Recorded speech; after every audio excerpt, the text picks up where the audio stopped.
Keď som prvýkrát vchádzal do budovy, to si pamätám dosť presne.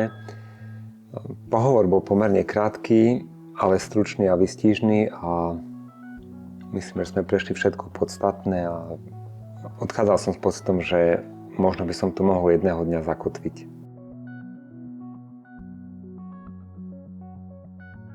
Prvý deň v SOS Electronic bol plný, teda ako taký nabitý z rôznych oddelení, veľa som pochodil a myslím, že som si tak sa utvrdil v tom pocite, že asi som na správnej adrese. Utvrdila ma v tom náplň práce, príjemné prostredie, kolektív sa javil byť OK.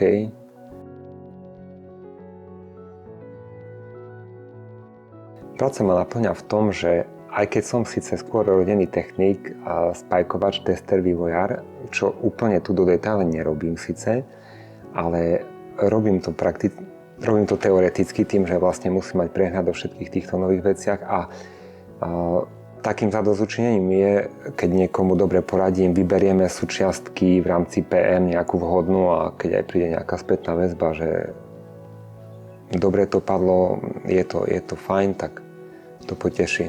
V našej branži je dosť požadované mať technické znalosti, ale samozrejme záleží konkrétne kto čo robí. Na niektoré pozície potrebujeme širší záber, niekde stačí byť len úzko špecializovaný.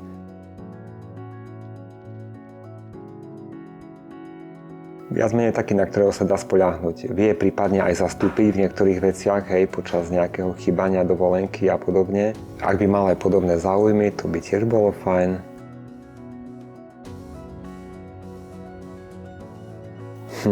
Na svojom šéfovi to by som si mal dobre rozmyslieť. Hlavne tá taká otvorenosť, myslím, ktorá nie je bežná vo všetkých firmách, kde som aj predtým pracoval. Naozaj taký ľudský prístup a otvorenosť prediskutovať takmer hocakú otázku. Nie nejaký silový alebo diktátorský prístup.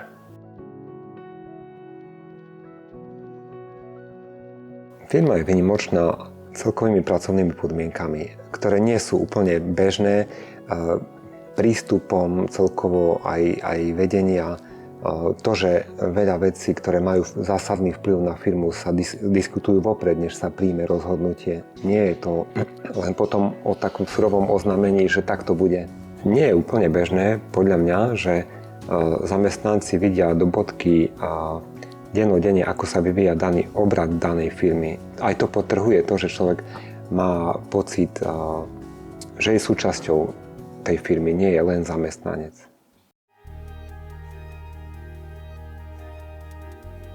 Ako sa vraví, ako majú v NHL, don't change winning team. Takže ak všetko funguje, ak je človeku niekde dobre, tak nepotrebuje zmenu.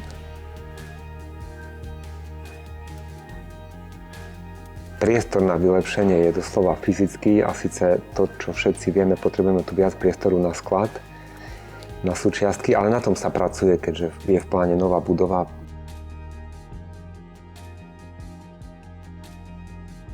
Jednak je to osobný prístup, obchodní zástupcovia, ktorí chodia dennodenne po zákazníkoch. Určite dosť silná technická podpora, ktorá nie je úplne bežná a zvlášť u takých mega veľkých firiem, ako by som to povedal, je pomerne ťažké sa mnohokrát nejak dovolať technickej podpory, čo my máme dennodenne a práca u nás ako product manažerov je to hlavne o tom.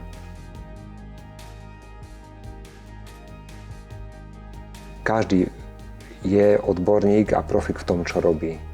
Samozrejme, nový človek sa potrebuje zapracovať, ktorý tu príde, ale po nejakom čase sa stáva plnohodnotným členom a proste každý robí najlepšie to, čo vie a na tej pozícii, na ktorej pracuje a ono sa to potom asi odzrkadľuje celkovo vo výsledkoch.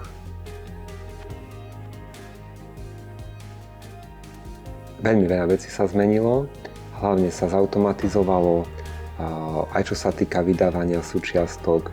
Celé aj tie pracovné postupy sú mnohé sú výrazne pokročilejšie, než keď som nastúpil.